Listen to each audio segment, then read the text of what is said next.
in those areas. Although Comfort didn't have as much rain as Kerrville did, they are dealing with some of the worst flooding. But you can see here now, these are some of the storm totals for the last 3 to 4 days.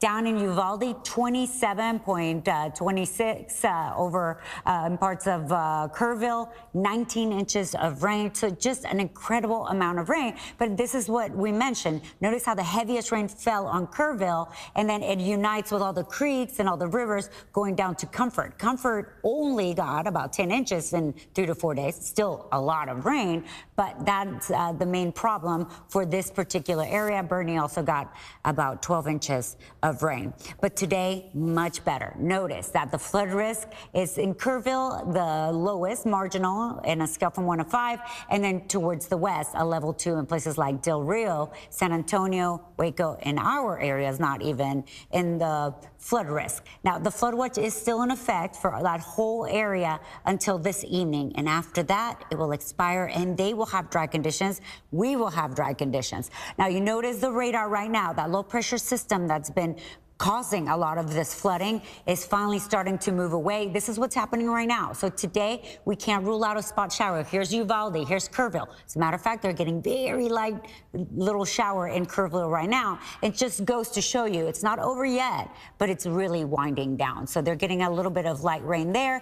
And today for us in the Metroplex, we have dry conditions, but towards the west, Parker, Palo Pinto, Wise, they have a 20% chance of seeing some activity. Coming up, we're going to talk about the weekend and the major heat up for us that we will see next week. All of that in just a few minutes. Okay, Nellie, thank you.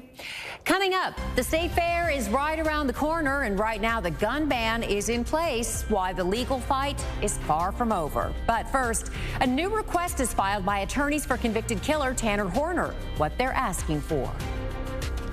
Your CBS Texas primetime lineup is sponsored by Health Spring Medicare Plans. Put a spring in your step.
There are new developments in the Tanner Horner case. Defense attorneys have filed a request for a new trial. The former FedEx driver was sentenced to death in May after pleading guilty to the murder of 7-year-old Athena Strand. According to court documents, defense attorneys argue the widespread media coverage of the case intimidated some key witnesses who later refused to testify and made it hard for Tanner to get a fair trial. Attorneys also argue the court didn't take the right steps to ensure jurors weren't influenced by media coverage. The final showdown is set. Argentina will face Spain in a highly anticipated match on Sunday. It comes after a stunning late comeback against England, led by captain Lionel Messi. Argentina scored twice in just 7 minutes to pull off the 2-1 win. Sunday's showdown's expected to draw more than 80,000 people to New Jersey. The match kicks off at 2 p.m. at MetLife Stadium. England and France are going to square off tomorrow at 4 o'clock our time from Miami in the third-place playoff match. And you might want to watch those final FIFA matches at FIFA FanFest in Dallas. This is the last weekend the festival's going to be open. Tomorrow, FanFest runs from 3 to 7, and on Sunday from 1 to 5. Just a heads up, DART returns to normal service starting Monday. The State Fair of Texas is just over 2 months away, and state fair officials confirm the controversial gun ban will continue this year. Organizers banned firearms in 2024 following a shooting on the fairgrounds. Attorney General Ken Paxton sued, claiming it violated Texas gun owners' rights. The case was dismissed, but the fight isn't over yet. Paxton continues to appeal it. The State Fair of Texas kicks off at Dallas Fair Park on September 25th and runs through October 18th.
We're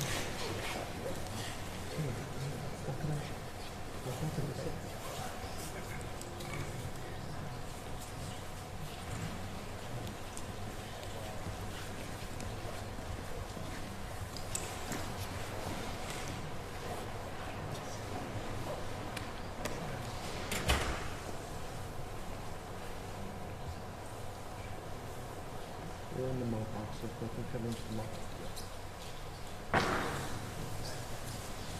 Yes, the mailbox. Okay, the mailbox.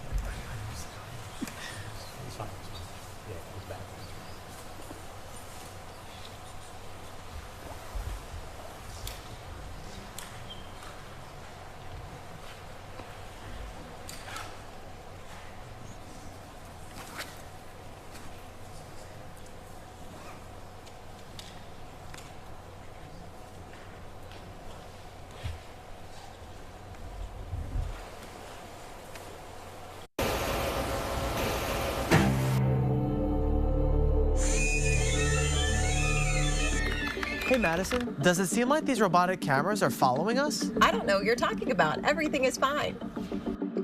Lacey, about these cameras. I don't want to talk about it. Carmen, I'm worried about these cameras. Look, honey, AI is in charge now. You can either get with the program or you can risk making it mad.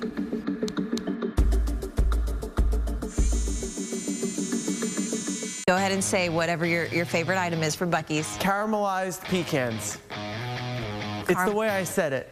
How do you say it? I say caramelized pecans. Caramelized pecan. The difference from the northern dialect and the southern dialect. What did you say? It was a chili dog? I haven't even had a chili dog. Is that like a corn dog or a hot dog? It's like a hot dog. I'm starting to be concerned that you live under a rock. Maybe I'll be transferring over to Cowboys territory. Are you? Well, we'll see.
There are new developments in the Tanner Horner case. Defense attorneys have filed a request for a new trial. The former FedEx driver was sentenced to death in May after pleading guilty to the murder of 7-year-old Athena Strand. According to court documents, defense attorneys argue the widespread media coverage of the case intimidated some key witnesses who later refused to testify and made it hard for Tanner to get a fair trial. Attorneys also argue the court didn't take the right steps to ensure jurors weren't influenced by media coverage. The final showdown is set. Argentina will face Spain in a highly anticipated match on Sunday. It comes after a stunning late comeback against England, led by captain Lionel Messi. Argentina scored twice in just 7 minutes to pull off the 2-1 win. Sunday's showdown's expected to draw more than 80,000 people to New Jersey. The match kicks off at 2 p.m. at MetLife Stadium. England and France are going to square off tomorrow at 4 o'clock our time from Miami in the third-place playoff match. And you might want to watch those final FIFA matches at FIFA FanFest in Dallas. This is the last weekend the festival's going to be open. Tomorrow, FanFest runs from 3 to 7, and on Sunday from 1 to 5. Just a heads up, DART returns to normal service starting Monday. The State Fair of Texas is just over 2 months away, and State Fair officials confirm the controversial gun ban will continue this year. Organizers banned firearms in 2024 following a shooting on...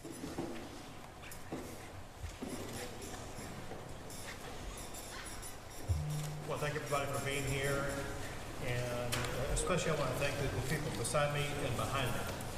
They provided briefing information to me, and more importantly, they've been providing day-to-day, hour-to-hour response for their communities.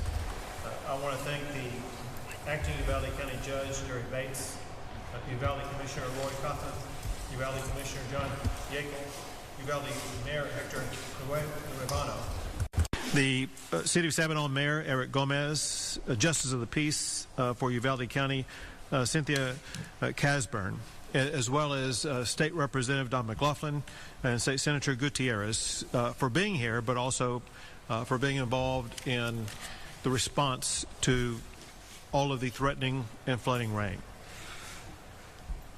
I had the opportunity on my way in to Uvalde to view the entire region by air and get to see the rivers that had been overflowed, the fields and neighborhoods that have been flooded, the pockets of devastation that you were able to witness from the air. But I'll be honest with you, driving around in Uvalde, the damage looks far worse on the ground than it does in the air. The fact of the matter is Uvalde was hit very, very hard, but the community and the people of this community are strong and resilient. As one official in the room behind me put it in the briefing, he said that we are rougher than Mother Nature. The fact is that rivers continue to pose challenges to this area. This area of Uvalde shares about 4 rivers. You got the Nueces River, the Sabinal River, the Frio River, Leona River. I would say, as of right now, of those 4, the one river that remains the greatest danger to this community is the Nueces River. Along those lines, listen, the worst of the rain is behind us. But, and very importantly, even though the worst of the rain is going to be behind us, for a while, as in for days, the rivers are going to continue to rise. Even if rain is not falling, because of the flow of water downstream, residents and leaders need to understand the rivers will still rise and still pose life-threatening danger to anybody near those rivers. I want to thank all of the local leaders, first responders, volunteers, and federal Texans for their swift and effective response. Their preparation in advance, the way they handle this issue in response to it, literally saved lives. I also want to thank the state first responders, including the Texas Military Department, the Texas National Guard, the Texas Department of Public Safety, Texas Task Force 1, Texas Department of Transportation, all of the state emergency first responders, as well as the Texas Emergency Task Force. As waters begin to recede in the coming days, cleanup is going to begin. The state is going to work with local officials to expedite things like debris removal and to accelerate the rebuilding process. The Texas Department of Transportation has already been heavily involved in making sure that especially the city and county of Uvalde, which almost became an island because of what happened with the rivers around it. TxDOT has been working around the clock to clear roads, to maintain roads, to rebuild roads, repair roads as rapidly as possible so that people would be able to access where they need to go, as well as ensure that supplies are going to be able to come into the Uvalde area.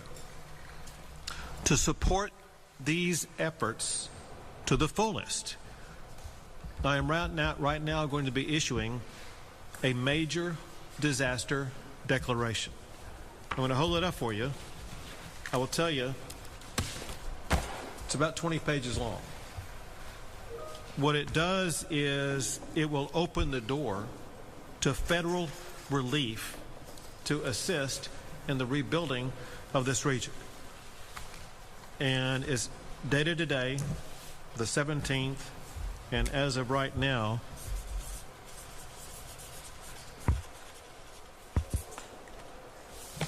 it is signed, and as soon as I leave, will be on its way to President Trump. This major disaster declaration includes 28 counties. It's the counties that have been hardest hit by these devastating floodwaters. More counties can and will be added as needed. In addition to Uvalde, the other areas that remain under greatest threat are Zavala, Dimmitt, Riel counties, as well as Sutton and Crockett counties. And as I mentioned earlier, the river that remains the greatest ongoing threat is the Nueces River. Texas will continue to provide all of these counties, as well as every county affected by these storms, ongoing support and assistance. These counties will remain the primary focus until all dangers subside. Altogether, the state has already provided more than 2,700 personnel, more than 1,500 vehicles, more than 90 boats, more than 20 aircraft, as well as many other assets and resources. The state has rescued more than 270 people. In the briefing earlier, just in the Uvalde and Zavala regions, by local officials in these regions, they have rescued more than 300 people. As of right now, there remain about 125 people in shelters here in the Uvalde area. And as of right now, across the entire state, there remain 2 lives that have been lost. Our paramount goal is to make sure nobody else loses their life. We're almost through this rain event.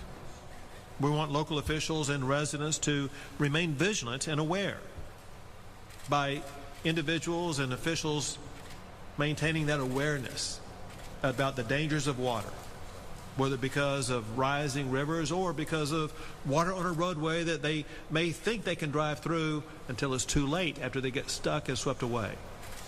We want everyone, just for the next 24 to 48 hours, to be fully aware of the danger that water can provide to your life right now. Texans, I'm missing the placard here. We're going to rebuild TX stuff. I'll have you repeat it. So Texans and Americans, listen, they want to help out. We are people who are very generous. Whenever tragedy like this strikes, the generosity comes pouring out. The state has a 501c3 charitable organization established by the state of Texas to provide donors with a single location where they will be able to know that their support will reach those who are in need. It's called Texas One. Chief Nim Kidd is going to give you the website address? It's rebuildtx.org. Rebuildtx.org. We, as in all of us, have also received support from our fellow states. I want to thank the states and governors of Oklahoma, Louisiana, Arkansas, Tennessee, Nebraska, Alabama, Missouri, Colorado, Arizona, and Florida for stepping up and helping out their fellow Americans here in the state of Texas. We in the state have maintained constant contact with local officials in all of the affected regions. At this moment in time, there are no unmet needs. That said, we are still doing rescue operations in some counties as we speak right now. And once again, although the rain may subside, rivers will continue to rise. So take matters into your own hands to be as safe as possible. Now I'm going to pass it to your local state representative, Don McLaughlin. Governor, thank you, and thank you for coming here. One of the first things I'd like to say is we have an amazing organization in Tatum. Tatum put all these men together. All these men behind me have been since Tuesday, 24 hours a day at that center, and I had the privilege of seeing them in action numerous times, and it's amazing what Tatum is able to do, and all these men from whether it be DPS, Texas Parks and Wildlife, Border Patrol, sheriffs, police department, they all work together in unison. And I hate to use this frame, but it could have been a lot worse this time. I mean, but the way they are organizing it, and we realize in the district right now we have a lot of people hurting, a lot of people lost their homes and so forth.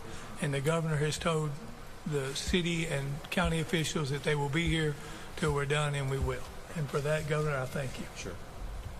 Thank you. Yes, sir. Go ahead. Thank you, Governor. Appreciate you coming out here. Thank you. We appreciate your support. Thank you, Mr. Representative. You've been great. We've been down at the EOC together, and all I can do is echo the same remarks. The local and the state has been, local agencies, state, Tatum, federal agency, Border Patrol have been fantastic, and it's been a very efficient working relationship, and everything's working very well. We've gone through a terrible rain event, and it wasn't just a 24-hour rain event. This rain event lasted 3 or 4 days, and we just continued, and everybody stayed down there.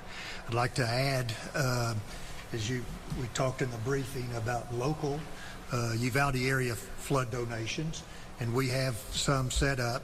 So those wanting to assist can make deposits at any First State Bank of Uvalde location with checks payable to the Community Foundation of the Texas Hill Country, or you can go online to the Texas Bankers Association website, and they have the Texas Bankers website has a foundation that has a flood relief fund. Those funds will be designated for Uvalde County and the surrounding area, and so it's been a rough couple of days, but I said we're going to get through it. And so thank y'all. Thank you for your support, your continued support. Yeah, you got it. And now the Chief of the Texas Division of Emergency Management, NKIT. Thank you, Governor. Thank you all for being here with us to get this message out. Life safety remains our #1 priority, and we really need your help in getting these messages out. Property protection and conservation is our second priority. As the rains in this area may have slowed down, the danger has not left us. Rains that fell further north or upriver that worked its way through here, continuing to push their way downstream. I want to talk about roads and barricades for a second. While it may look like a road is passable, if there is a barricade there, please do not move that barricade, because the road may not be there around the corner. So please do not move any barricades. First responders and TxDOT and local officials have set those up, and they will remove them. Still a very dynamic situation where we had days of 10 or 15 inches of rain. Another day of 1 to 2 inches of rain could produce equally catastrophic impacts. So we are not out of this fight yet. We are continuing at the state level to move assets and resources around the state to be with our local partners in their time of need, and adding additional assets and resources still coming into the state to support our ongoing response efforts. We will be conducting response and recovery at the same time, sometimes in the same place in the state. And that brings us to cleanup. As we get ready to do our cleanup operations, our volunteer organizations are ready to support all of our citizens that are out there.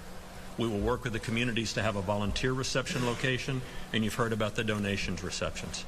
The volunteers that are coming in to clean and help are going to be a huge impact to get us through the road, down the road. If you have flood insurance, the first thing that you need to do is contact your insurance company, and then we will work with our local officials to announce their volunteer and donations places. Finally, I can't go on without thanking all of the local responders that are out there, men and women from this community, your neighbors that have risked their property as well to go out and save you and yours. If you get a chance to thank a local first responder, please do so. Thank you, and I'll open it for questions. However, let me say this first. I believe one reason why some lives have been saved is because the media got so much information out to the public in advance about the magnitude of the rain that was going to come, the magnitude of the flooding that was going to come, and people recognized they need to take this serious and get away from where floodwaters would be. So first, thank you for that. But also, as I pointed out, we're not done with this yet. The more you can continue to share information with the public about the ongoing dangers that exist, the more and better chance we have to ensure nobody else is going to lose their life. We'll take a few questions. Governor, to that point, we've been out in the neighborhood talking to some people who have lost almost everything that they own, and they just don't know where to turn. They don't know the first step. And frankly, what they need is money. Some of them don't have insurance and little money. What immediate resources are available from the state that we may be able to tell them? So I'm going to have Chief Kidd provide a more detailed answer. However, there are multiple first steps, one of which is that Texas One Fund that already has resources in it. And we will, what that fund does typically is coordinate with people at the local level to make sure that money is going to be as available as quickly as possible. That said, there are different financial resources available from different pockets that Chief Kidd can tell you all about. Yep, and thank you for the question. Let's expand on that a little bit. The first thing is we have a state website, and we will get that website out to you, where they need to report their damages. We share those reports with our local officials. The local officials will be the ones to help us organize support going into those homes to do the mud out and muck out and the cleanup of that. So we'll get that website out to you. That damage at tdm.texas.gov, I believe, is the address that we want you to use. The volunteers that come in to help will also be bringing, some of them bring in their own checkbooks, and they start writing checks and donations to families to help get money back going. But we really want to organize this at the local level. So each community that's impacted will have its own team.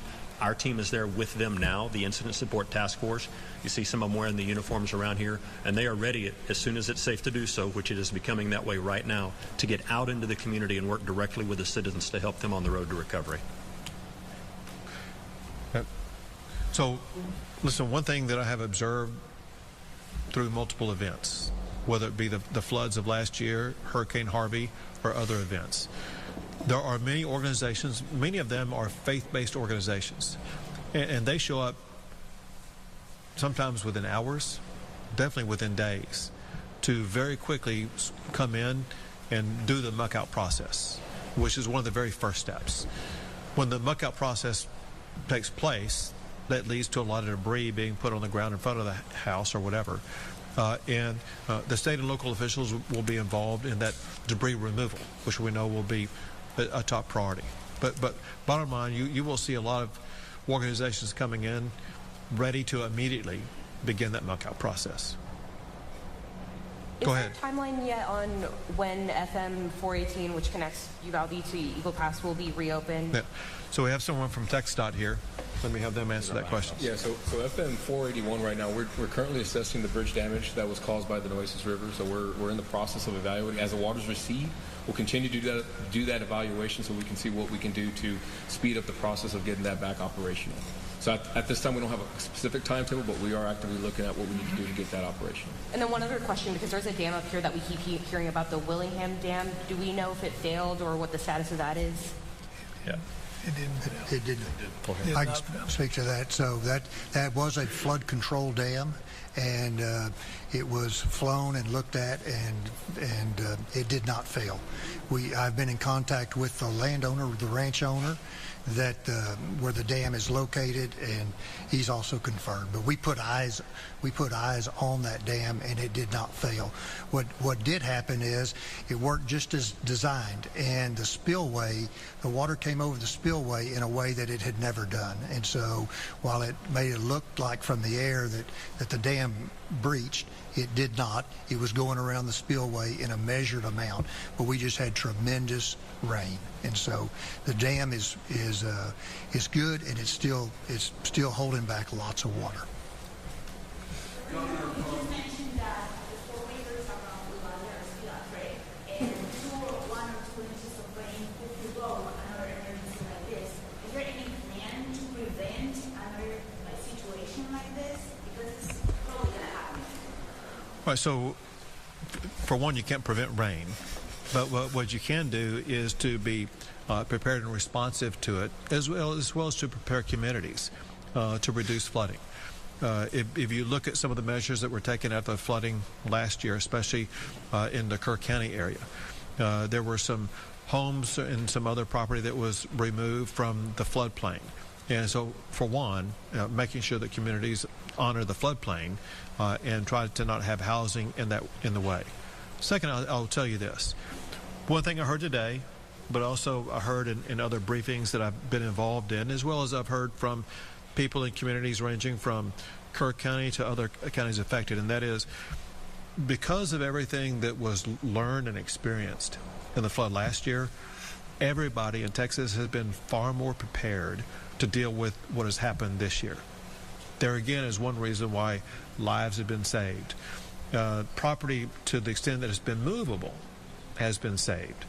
Real property, which would be like houses, apartments, commercial businesses, things like that, you can't move them, but sometimes they can relocate and things like that, and that process began in the aftermath of the flood last year. But again, lessons learned from last year were applied to make sure the response this year was far superior to what we were able to achieve last year. And again, we were talking before coming out here, local officials and state officials. We've learned more in the past 48 to 72 hours than we knew last year. And we continue to process this to make sure that the state is more responsive and more prepared every single year. Governor Abbott, how quickly could Texas see that federal support from the White House? I made a similar declaration in the flooding that took place last year, and the response took about 1 or 2 days, and so it was very rapid. My hope is it will be equally swift this time. Do you have a breakdown of how many home rescues there were versus vehicle rescues? I don't have that. Yeah. I think what we have seen from the state asset perspective, most of the rescues that were done were for motorists or stranded motorists, but really we can ask the locals about what their local perspective was on rescue versus evacuation. And that said, to be clear, I've heard reports from here as well as elsewhere in the state about operations conducted, whether it be by the National Guard, by the Department of Public Safety, game wardens, or others, of hoist rescues into helicopters and other airlift out of trees or other places like that. So heroic missions have been conducted to save lives across the state. Governor, could you talk a little bit about what state efforts are underway to retrieve the buoys that dislodged down in the Rio Grande, and if there's, I guess, an updated estimate on how many are currently moving? Sure. We need to subdivide this into 2 categories. There are state buoys, and then there are federal buoys. The state buoys remain intact where they were located initially and have not moved. They're being reinforced as we speak to make sure they're not moved. The federal buoys, I'm going to tell you what I know, and I'm telling you in advance that I don't have all the information, so I could be wrong about what I'm about to tell you. But it's my understanding that the federal buoys that moved because of the flooding event were actually not in the river, but the waters pulled them into the river, and they went downstream. Bottom line, however, for the federal buoys, the federal officials are the ones involved in removing those buoys. And my understanding is they're working rapidly to make sure they get them removed and put into a safe place so they are not interfering with the waterways at all. Thank you, everyone. Thank you all.